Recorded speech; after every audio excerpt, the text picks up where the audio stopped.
Welcome to the Junction.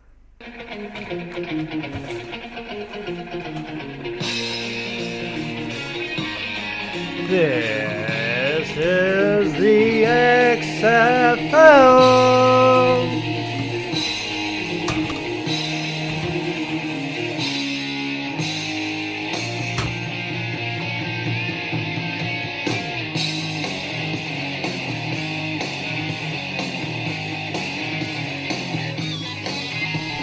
This is the SEC Junction XFL podcast. Are you ready for some football?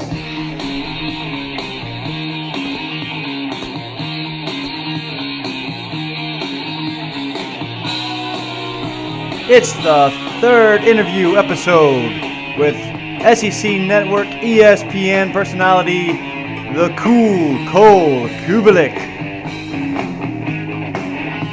How you doing? How you doing? How you doing? How you doing?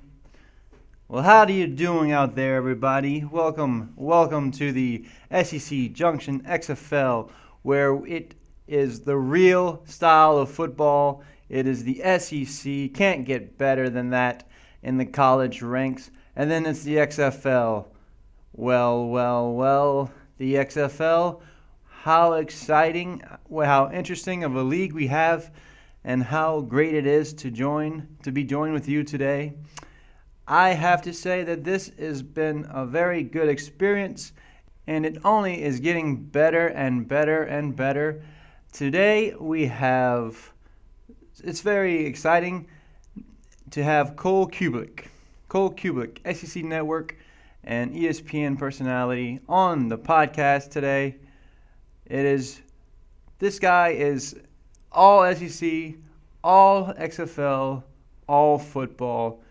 Can't be more honored to have him along on the podcast for you all today. Mr. Cubelic was SEC offensive lineman for the Auburn Tigers back in 96 to 2001. That must have been Terry Bowden and then Tommy Tuberville's era. And I guess he was on that team where they smoked a cigar on the field in Tiger Stadium that time. Well, that's all forgiven. And now he's moved on into radio, and he's the host of the Three-Man Front program and works for ESPN on the SEC Network. Because of his background in the SEC, and he is working with the XFL, and he's an offensive lineman, and is known to constantly be watching and film and studying offensive line play. He was just a fabulous guest to have to discuss offensive line and the players in the league and how things are performing and how the players are performing and other things are performing in the XFL, how things are going pretty well in the XFL, how the football is good, and how the momentum as of now is good. And so it's just a real joy, and it's just kind of hard to know who else could bring what Mr. Cubelic brings to the podcast, because he kind of fortifies some of my weaknesses. You know, I'm not one to observe and to really evaluate an offensive lineman. I could see when the quarterback has time. I could see when the quarterback doesn't have time, but I cannot tell you all the things that are happening and why, especially when I'm not watching tape. But a lot of times, actually, I'd say they do a pretty good job on television to explain sometimes if an offensive line is really getting beaten bad or not, because they go back and they show you how the gaps are opening and people are just flying right through or what's going on. So and it's kind of like the referees. If you know how an offensive lineman is performing in the game, that's probably not good, because they're calling his name out and they're telling you he's getting beaten. Is much more often that's the case than them saying that the offensive lineman is doing really, really good. Maybe that happens when you have a very crucial all-world defensive end that has not have gotten a sack and has not had pressure on the quarterback. Then Then you might have an offensive lineman that comes and is named to be someone on the game that is performing well. But it's not that often. Not that often that offensive linemen are named on the telecast as a top performer. But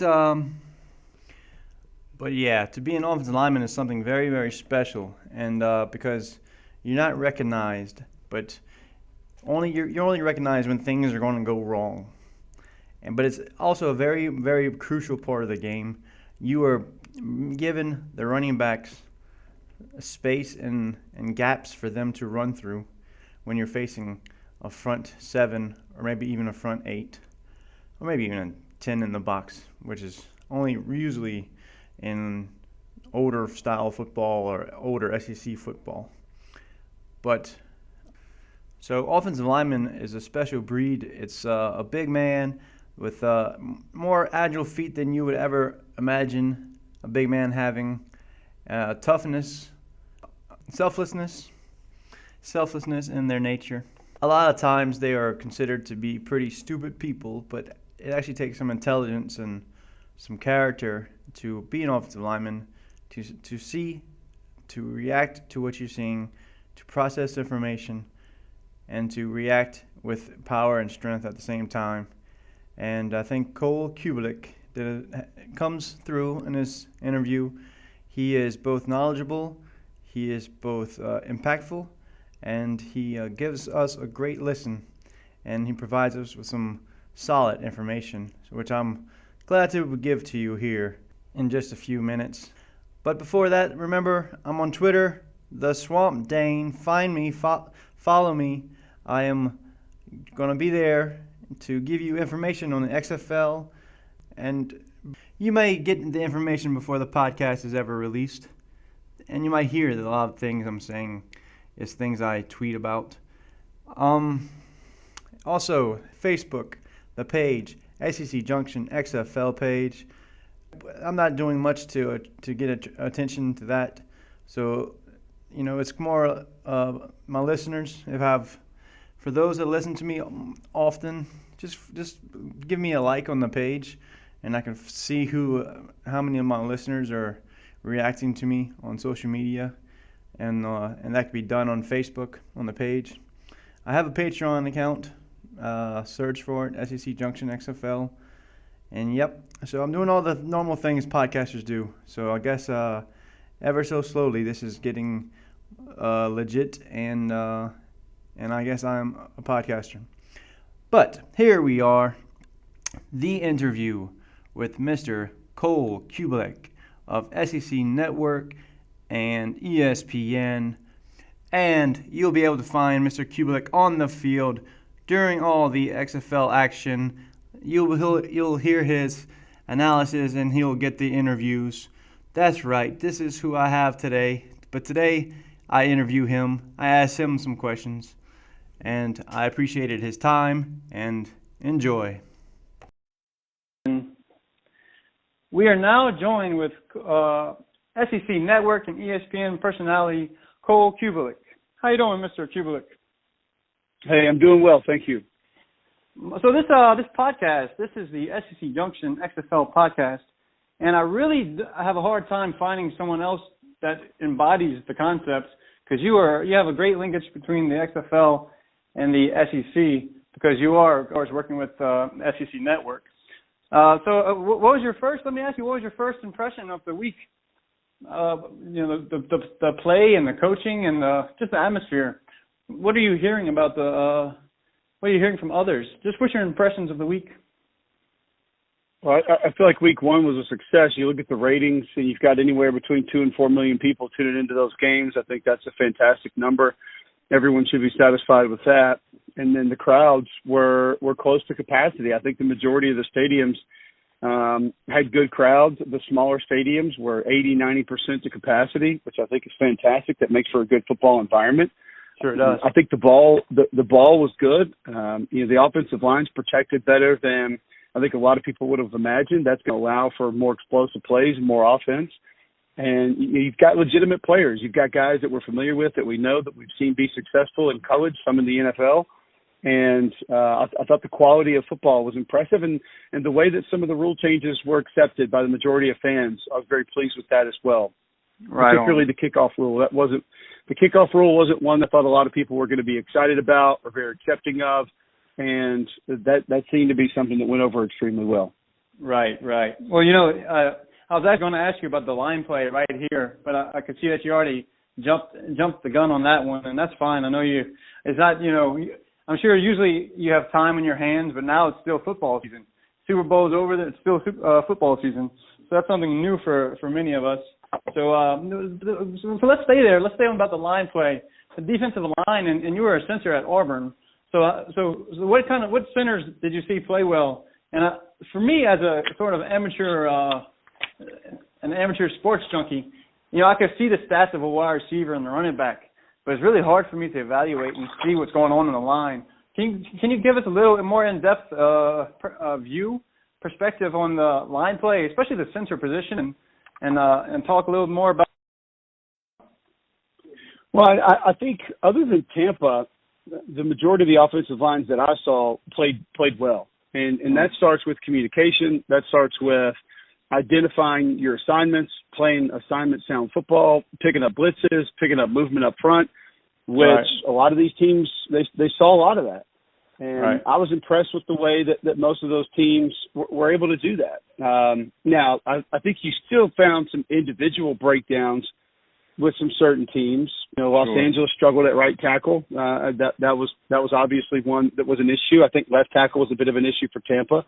You're going to find some individual matchups at any level of football that are going to be problematic and that I think are going to give people issues. So, but I think if you go back to the Alliance of American Football and you look at the first few weeks in that league, the number one thing that stuck out was that teams couldn't protect, teams couldn't allow their quarterbacks time to get through their progressions, to allow plays to develop, and that wasn't really the case this past weekend. Right, and I could speak with you for hours about this because I've been trying to illustrate to my audience that the skill positions at this level, apart from a few really good playmakers, they kind of neutralize themselves. So the game is really like the SEC. This is where I think SEC perspective comes into a league like this because, at the SEC championship level, the top four teams in the SEC, it's always about quarterback line play. No matter what happens on the outside, that's how LSU neutralizes. That's how LSU and Ole Miss neutralize Ole Miss. I'm sorry. That's how LSU and Alabama neutralize Ole Miss and all these spread them out kind of teams. Is the line play. So I completely agree with you, and that's really nice to hear that you have affirmed my thinking about that. But and also I wanted to mention about the Tampa Bay offensive line. I actually was impressed with the New York defensive line, but I guess you give credit to the poor play of the offensive line. Well, no, I'm not taking anything away from New York's defensive line, and I thought their scheme helped them a little bit as well. Some of the movement that they gave up front allowed them to be problematic. But when you get individual breakdowns, when you get one-on-ones that allow for quarterback pressures, quarterback sacks, quarterback hits, that's on that individual offensive lineman. And I saw a couple busted assignments in that game where guys were turned loose. And they were able to cause problems. So those are things that you can't allow to happen. No, of course not. And speaking of allowing it to happen, the players they have a week to get ready for the next game. So looking ahead to the next game, let's take the two big games. Well, the two games I consider big games: the New York Guardians and the DC Defenders. Who do you like there on the line? Have you had time to evaluate the players per player? No, I think it's a good matchup because, you're talking about the New York defense that did have 5 sacks, hit the quarterback 8 times, had a couple interceptions, forced some fumbles. That's an active group. And I think a lot of people going into the weekend got a little bit consumed with offense and skill positions and specialty guys and kind of thought that was going to be what was going to be the difference and what was going to make teams good, so to speak. And, you saw defensive lines. I think Houston's defensive line is one that stuck out. They were extremely problematic. Obviously, DC's defense, not just up front, but on the back end, they were able to make some plays. Bradley Silv had that interception returner for touchdown. 2 2 non-offensive touchdowns for DC, and that's going to put you in a great spot to win any game at any level. So I think it comes down to quarterback play. Cardale Jones made some big plays. I like the way that Pep Hamilton's using the tandem of quarterbacks there in DC with Cardale Jones and Tyree Jackson. Right. 2-point conversions are near the goal line. That gives you a little bit something extra that you have to prepare for, maybe a little bit extra mobility. And then Matt McGloin was solid, and he was somebody that didn't get a lot of hype, didn't get a lot of pub going into week 1. There were some other quarterbacks that were maybe a little bit more flashy and bigger names, but I think he did the right things. He put his team in good positions. He put balls in good spots for his receivers to make plays, and I think it probably comes down to whichever quarterback plays the best, and that's going to have a lot to do with which offensive line protects them the best. Absolutely. The offensive line is going to help the quarterback perform for sure, especially with all the skills at the wide receivers. I think it's fair to say that the league is pretty filled with a lot of good receiving cores, so that helps the quarterbacks deliver the ball to them. But you mentioned Houston's defensive line. Well, they're going to be facing St. Louis Battlehawks in the next weekend. And, they just beat, which surprised some people, the Dallas Renegades and held them to 5 yards per catch. So this is going to be an interesting matchup, and to see if P.J. Walker could still maintain his performance from the week before. But looking on the line, how do you feel those two teams match up? Yeah, I was impressed with Brian Folkert's center for St. Louis, and I thought that group had a really nice game. And Jordan Te'ama's a dual-threat quarterback that obviously is going to be problematic with his legs. Did a nice job getting through his progressions and delivering a couple of nice footballs. They got some good weapons, St. Louis does. And I think that I love the way they spread the football around. They didn't lock in on 1-2 receivers too much during the course of that game. And St. Louis has got some guys up front that can attack. Devontae Lambert and Channing Ward are guys that can get after the quarterback. So I think it's an interesting matchup. Dallas is not going to be the same till Landry Jones gets in. And I think you saw the yards per attempt, the yards per catch. It just wasn't what it needs to be in Hal Mummy's offense. At some point in time, you have to deliver the ball down the field. And Dallas just wasn't – they weren't able to do that. They weren't able to find explosive plays. They weren't able to challenge teams down the field. Philip Nelson just didn't have enough on the back end of that defense. Right.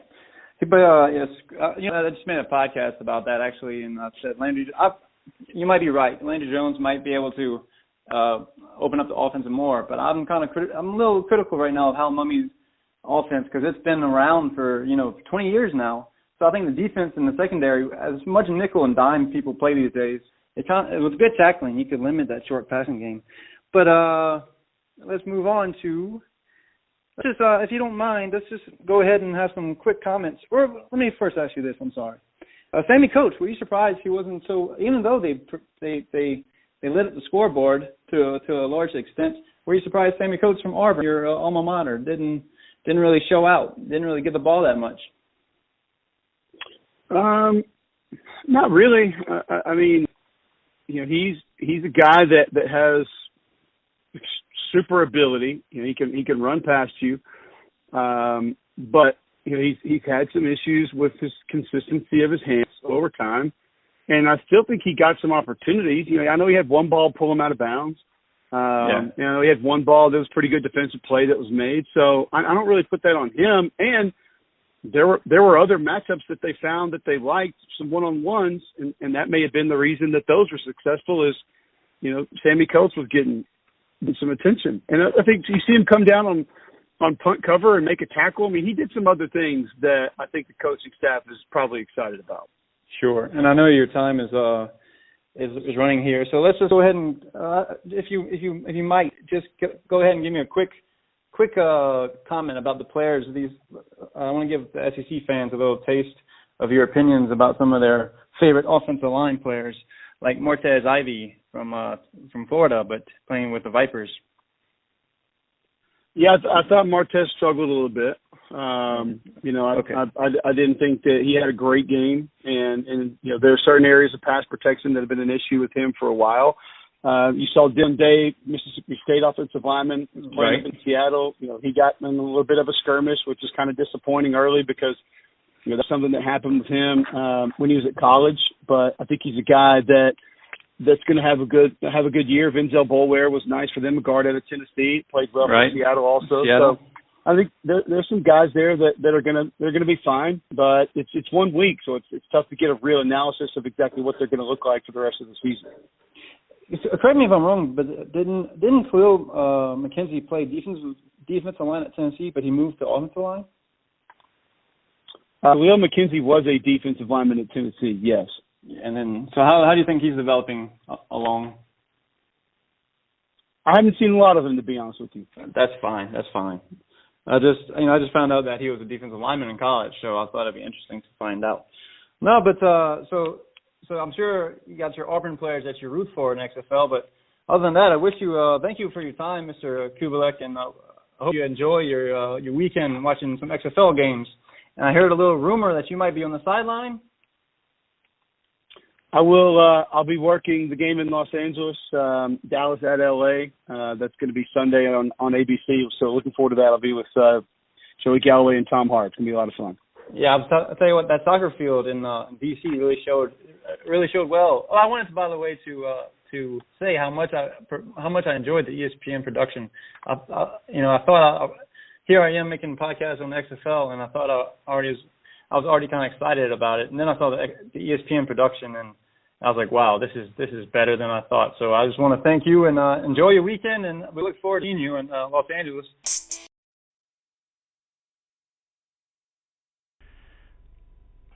That's right. Mr. Cubelic will be in Los Angeles for the Dallas Renegade Los Angeles Wildcat game.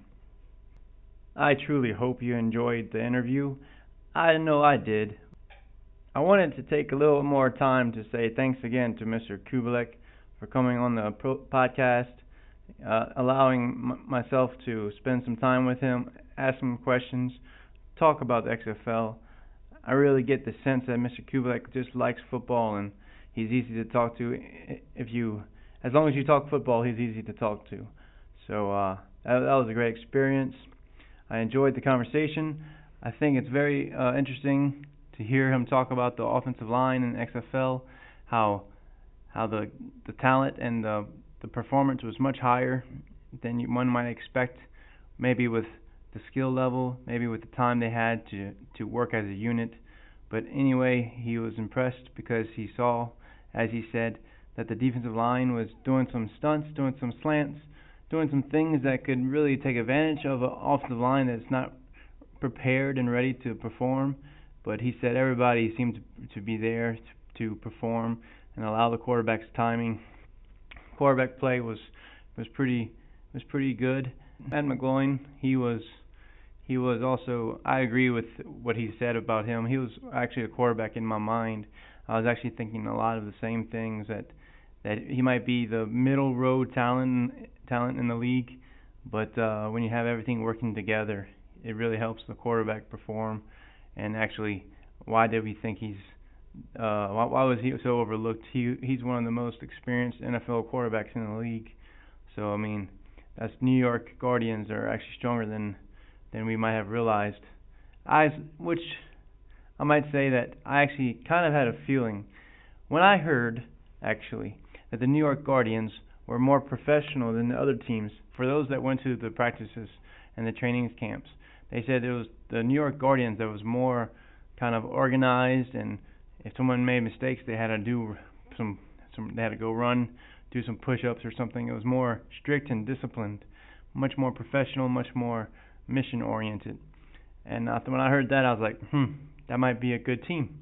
That might be a team we see that actually plays and performs well, as opposed to Los Angeles, which I think was more fun and an enjoyable camp, that the players really were loose and maybe too loose and enjoyed themselves a lot. Well, we saw the performance, and we know what happened with the defensive coordinator. So those things speak for themselves.